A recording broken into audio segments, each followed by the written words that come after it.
अहद वुस्ता का अहम शहर ओरछा मध्य प्रदेश में वाक़ है।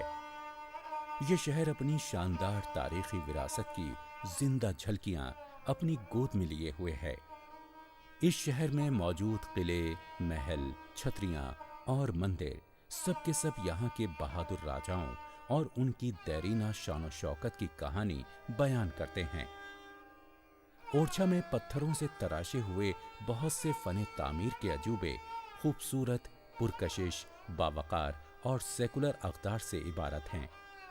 ओरछा एक ऐसी सरजमीन है जहां जैसे वक्त ठहर सा गया है और तारीख आज भी उन लोगों की अजमत को सलाम कर रही है जिन्होंने यहाँ की तारीख रकम की है।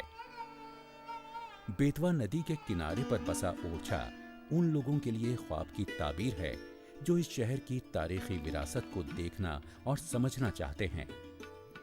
पूरे शहर में छतरियां, महलात, मंदिर, मकबरे और यादगारें भरी हुई हैं। ओरछा की सैर की शुरुआत करने के लिए सबसे मुनासिब जगह यहाँ का किला है। यहाँ बहुत से मंदिर और महलात हैं जो किलों की आन बान में इजाफा करते हैं। राय परवीन महल इस बात की जिंदा मिसाल है कि हकीकी इश्क कुछ भी करा सकता है। महल में दाखिल होते ही यहाँ का सुकून और सादगी मशहूर कर देते हैं। इस महल की तामीर राजा इंद्रमणि ने 16वीं सदी में करवाई थी। इस तामीर में उस मोहब्बत को दखल था जो उन्हें अपने दरबार की एक शायरा और मौसीकारा परवीन से थी।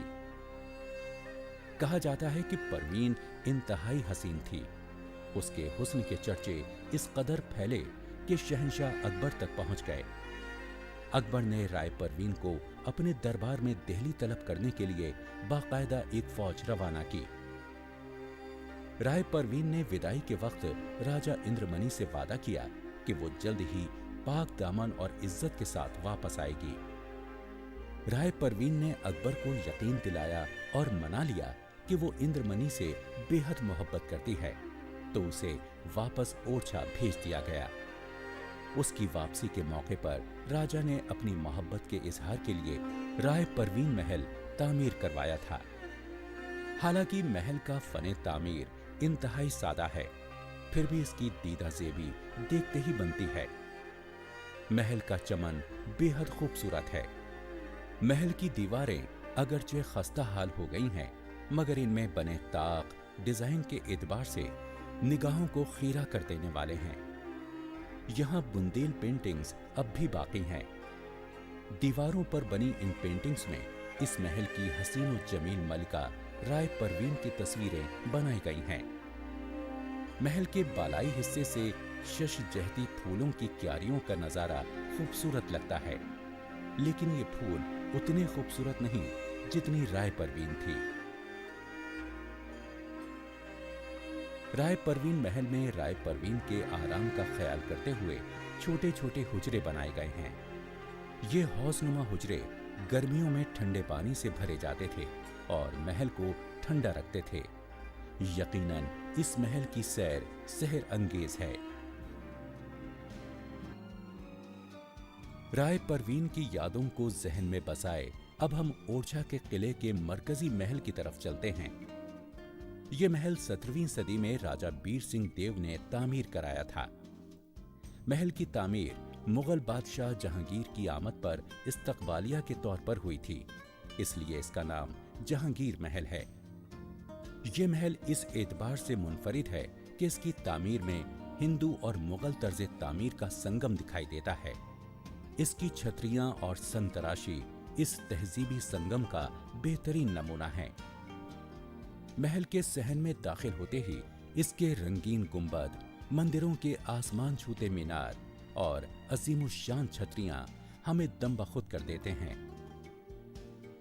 महल 2 मंजिला इमारत पर मबनी है। इसकी यादगारें और जगह जगह की गई नाजुक दस्तकारी काबिले दीद है। महल में बाहर की तरफ से जर्क बर्क नक्काशी है, लेकिन अंदर की जानिब छतों पर सादा बुंदेल नक्काशी की गई है। बाहर के मुकाबले अंदर से महल सादा है और ऊंची ऊंची छतों पर हर तरफ बुंदेलखंड की फनकारी के नमूने दिखाई देते हैं। जहांगीर महल उस अहद की फनकाराना कोशिशों की एक आला मिसाल है। जहांगीर महल की 2 मंजिला छत पर ताज की तरह बनी इन छतरियों से गुंबदों, मीनारों और यादगारों का शानदार नजारा देखने को मिलता है। जहां एक तरफ जहांगीर महल की शान और शौकत देखते ही बनती है, वहीं इसके करीब ही एक और महल है जिसकी सादगी बेमिसाल है। राजा मधुकर शाह का तामीर करता ये महल राजमहल कहलाता है। मजहबी मिजाज के इस राजा ने महल की तामीर में सादगी पसंदी को फौकियत दी है।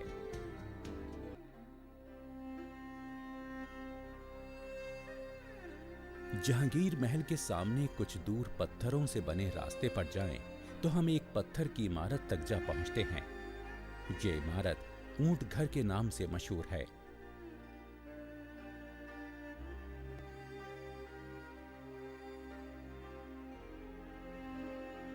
ये जगह दरअसल राजा बीर सिंह की फौज के ऊंटों का अस्तबल हुआ करता था।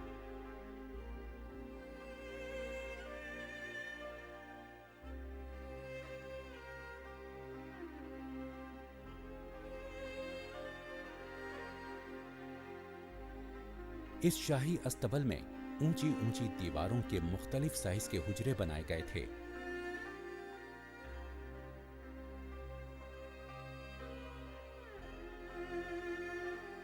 अस्तबल की उसत आज भी बुंदेल राजाओं की शान और शौकत का अक्स पेश करती है।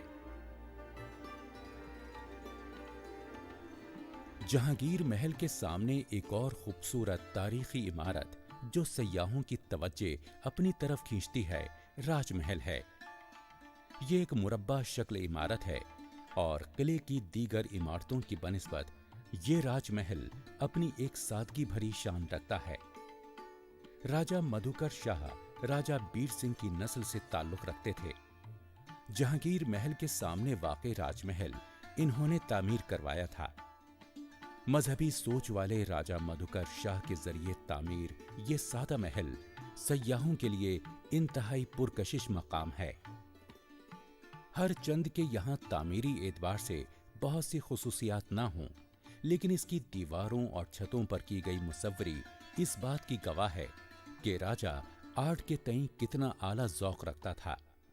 महल का ये आर्ट आज तक इसे अहम तारीखी और सयाहती मरकज बनाए हुए है। किले की एक और अहम जगह दाऊ जी की कोठी है। मजे की बात यह है कि बुंदेलखंड और इस किले की तारीख में दाऊ जी नाम का कोई अहम आदमी नहीं मिलता। तो फिर ये दाऊ जी कौन हैं और इस कोठी की क्या अहमियत है? दरअसल किले की दूसरी इमारतें जहां बादशाहों के इश्क की निशानियां हैं, वहीं कुछ आम लोगों की यादगारें भी किले में मौजूद हैं। दाऊ जी दरअसल शाही अस्तबल के एक मुलाजिम हुआ करते थे। अपनी खूबसूरत बीवी के साथ इस घर में रहने वाले दाऊ जी की बीवी पर बादशाह फरेफ्ता हो गया। उस इज्जतदार जोड़े ने इस बात से दिल बर्दाश्ता होकर कुएं में कूदकर जान दे दी। उन दोनों के प्यार की कहानी एक तारीखी दास्तान बनकर मशहूर हो गई। किले में वाक़े इस घर में झाड़ झंकार के बजाय दाऊ जी की नस्लें आज भी जिंदा होती अगर उन दोनों को जिंदा रहने दिया गया होता। ओरछा से सबसे करीब तरीन मकाम झांसी है। ओरछा आने वाले झांसी जरूर जाते हैं और सयाहों की पहली मंजिल होती है बरवा सागर झरना। अब से 300 साल कब्ल ओरछा के राजा उदित सिंह ने झांसी में बरवा सागर झरने पर एक झील बनवाई थी। ये झील मराठों और बुंदेलों की जंगों की गवाह है। कहा जाता है कि झील कभी नहीं सूखी। बरवा सागर झील इतनी वसीओ अरीज है कि इसको देखकर समंदर का गुमान होता है। इसका पानी आज भी सूखा नहीं है और गुजरे अहद की कहानियां सुना रहा है। इस झरने का शफ्फाफ और शीरीं पानी थके मांदे मुसाफिरों की प्यास का मदावा है।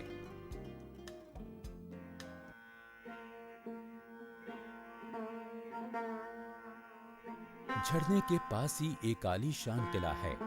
किले के अहाते में दाखिल होते ही चारों तरफ खुशगवार हरियाली दिखाई देती है, जिसके बीच कुछ खंडरात खड़े हैं। बरवा सागर किले के बारे में अलग अलग दास्तानें हैं। कुछ लोग बताते हैं कि ये किला बुंदेल फरमा रवा इस्तेमाल करते थे। क्योंकि ये बरवा सागर झील के एकदम नजदीक है, इसलिए इसमें बुंदेल राजा शानो शौकत और आराम के साथ रहा करते थे।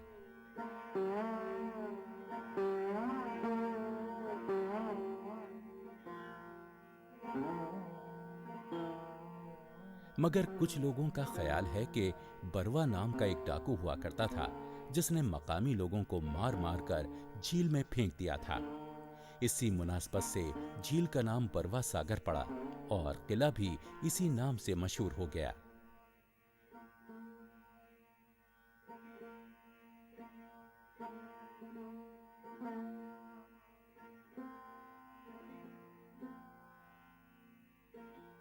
आज भी ये एक राज ही है कि यह किला किसने बनाया था और इसमें कौन रहता था। यह किला 2 मंजिला और सादा है। ओरछा के किले जैसी नक्काशी और तस्वीरें यहाँ नहीं हैं। बस कुछ पत्थरों से तराशी हुई मूर्तियां हैं जो शायद इस किले की ज़ेबो ज़ीनत रही होंगी।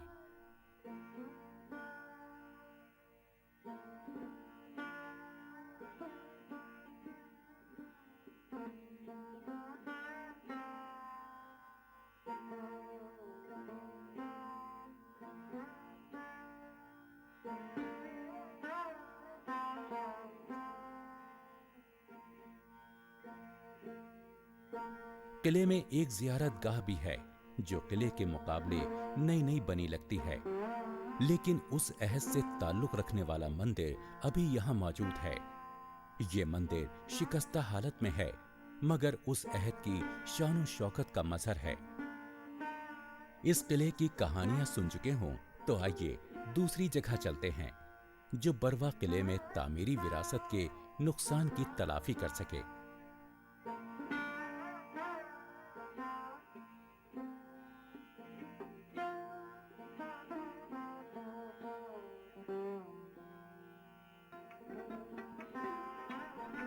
जारे का मठ के नाम से मशहूर ये जगह दरअसल विष्णु का मंदिर है।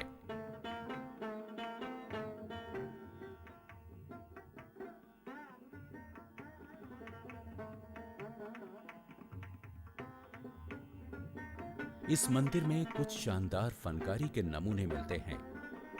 मंदिर की मूर्तियां वक्त के थपेड़ों और महकमे आसारे कदीमा की खुदाइयों के सबब खो चुकी हैं।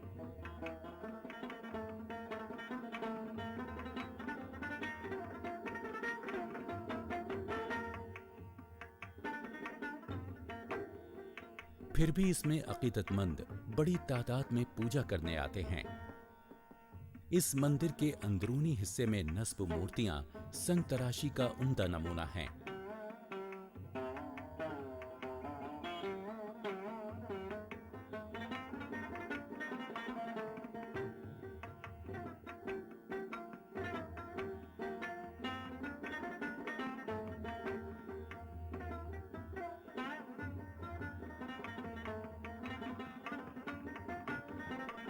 मंदिर के बाहर की तरफ दीवारों पर पत्थर तराशकर इंसानों और जानवरों के मुजस्समे बनाए गए हैं। यहाँ बने इंसानी मुजस्समों, इनके लिबास और जेवरात को देखकर उस दौर के समाज का अंदाजा होता है।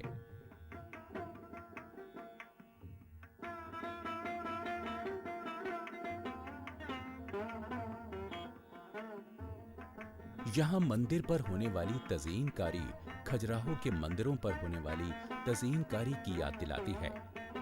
ये तज़ीनकारी दुनिया भर की सकाफती मीरासों और तारीखी इमारतों की तज़ीनकारी को टक्कर देती है।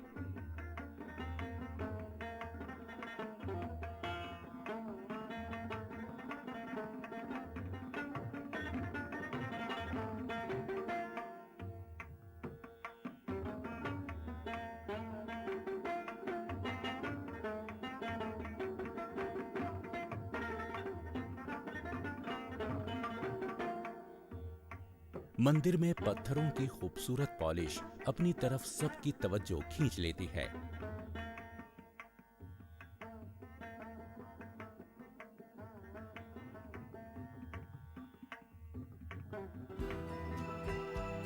ओरछा दस्तकारी के लिए मशहूर है। ये शोहरत अगर मुनज़्ज़म शक्ल में और बहुत से लोगों को रोजगार दिलाने के नेक मकसद के साथ काम करे तो हमारे जहन में तारा ग्राम का नाम आता है। तारा ग्राम यहाँ बरसों से काम कर रही एक एनजीओ है। ये एनजीओ हाथ से कागज बनाने के काम में लगी है। यहाँ तैयार होने वाले कागज के लिए दरख्तों को नुकसान नहीं पहुंचाया जाता। यहाँ बनने वाला कागज ज्यादा महंगा भी नहीं होता। एनजीओ के अहाते में ये काम कई मरहलों में पूरा किया जाता है। ताराग्राम एनजीओ जूट का सामान भी तैयार कराता है। ये जूट का सामान तोहफा देने के लिए बहुत मुनासिब है। यहाँ बनने वाला सामान ओरछा के आदिवासियों के लिए जरिया माश तो है ही, आबो हवा को आलूदगी से पाक रखने में भी मददगार है।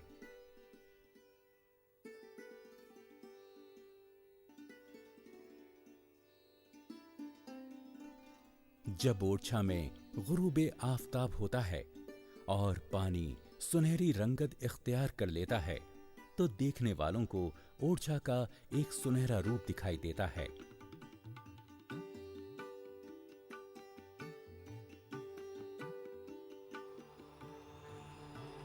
ओरछा की सैर के इलाके में खजुराहो के मंदिर भी हैं।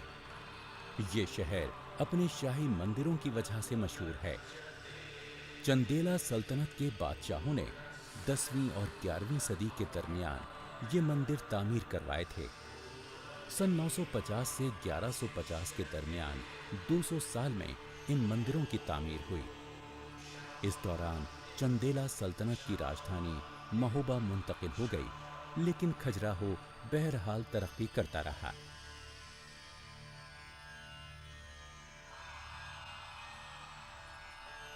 ये नंदेश नाथ मंदिर है। ये मंदिरों के साथ एक चबूतरे पर बना हुआ है। दूसरे मंदिरों की तर्ज तामीर के साथ खूबसूरत मुनासबत रखता है। इस खुले हुए बरामदे में शिव जी के वाहन नंदी की मूर्ति रखी हुई है।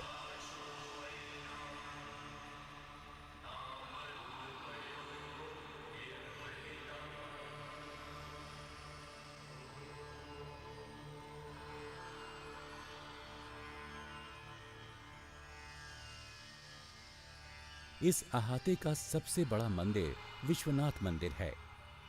इसकी तर्ज तामीर में नीम नूरानी अजसाम, अप्सराओं और स्वर्ग सुंदरियों की मूर्तियां शामिल हैं। ये स्वर्ग की रक्कासाएं और हसीनाएं हैं। विद्याधर, गंधर्व, गण और मिथुन को सजावटी नक्शो निगार के साथ मिला दिया गया है। मूर्तियों के दरमियान मेहनत से तैयार किए गए जियोमेट्रिक पैटर्न बनाए गए हैं।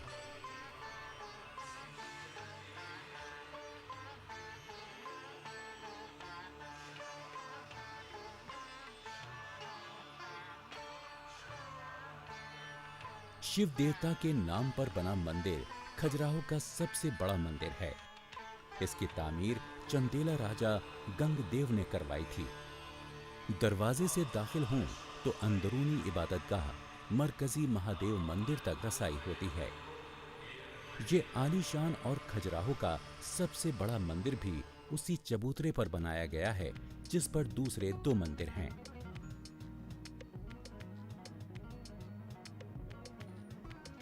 खजुराहो में कोई किला नहीं है क्योंकि चंदेला राजाओं ने अपनी सकाफती राजधानी में कभी कयाम नहीं किया। कहते हैं यहाँ पहले 85 मंदिर थे, मगर अब सिर्फ 22 बचे हैं, बाकी सब खंडर हो गए। इन मंदिरों की शोहरत जिनसी अफाल की मूर्तियों की वजह से है, मगर ऐसी मूर्तियां सिर्फ एक छोटे हिस्से में हैं।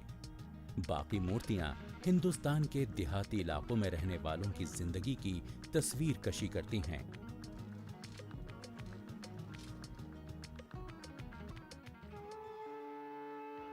खजुराहो शहर में हमारी अगली मंजिल जैन मंदिर का अहाता है। ये मंदिर खजुराहो के दूसरे मंदिरों की तरह कदीम तो नहीं है, मगर मकामी लोगों के अकीदे और अकीदत की अलामत जरूर माने जाते हैं।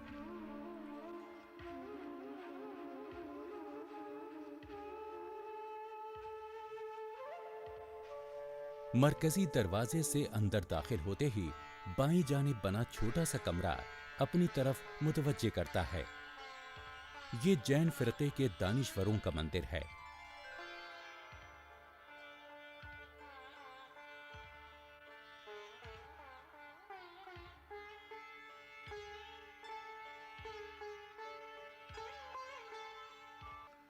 मरकजी दरवाजे के बाद एक वसी सहन है जिसमें महावीर जी का मंदिर है।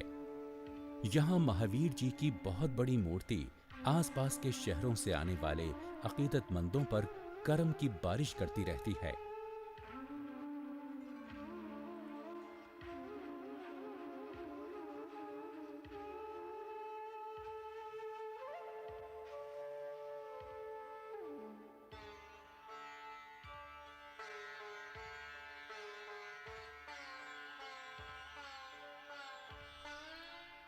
मरकजी मंदिर के अलावा तीर्थंकरों के नाम पर बनाए गए मंदिरों की एक कतार है।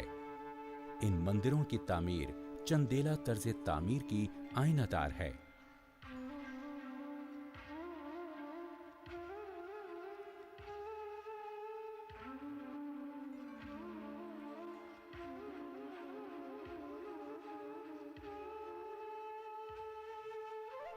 जैन मंदिर के पास ही मशरिकी मंदिर हैं। इस हिस्से में ज्यादातर हिंदू और जैन मंदिर हैं। यहाँ पर वाक़ई पार्श्वनाथ के मंदिर की इमारत सब मंदिरों में नुमाया है। इस मंदिर के घुमावदार मीनार और उन पर बेशुमार मूर्तियां विश्वनाथ मंदिर से मिलती जुलती हैं। दूसरी दीवारों पर मूर्तियों की 3 कतारें हैं, जिनमें देवी देवताओं और दूसरी आसमानी मखलूकात दिखाई गई हैं।